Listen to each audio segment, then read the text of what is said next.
How to use Facebook Messenger without Facebook. So the first step is by deactivating your Facebook app or your Facebook account. To do that, open your Facebook app and then go to your profile or the menu found on the lower right corner of the screen.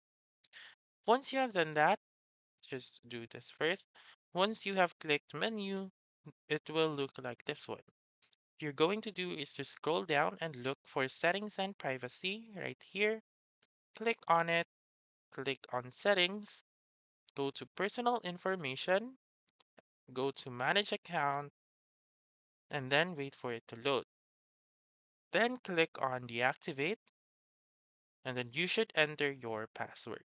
So once you have deactivated your account on Facebook, you may still use your Messenger.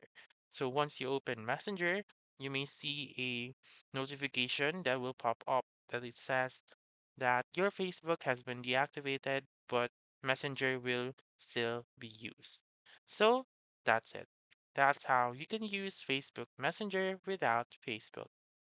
So that's all for this video. Let me know in the comments section if this works out for you. For more helpful tutorials like this, please subscribe to our channel and don't forget to click that notification bell. Thank you for watching and have a wonderful day.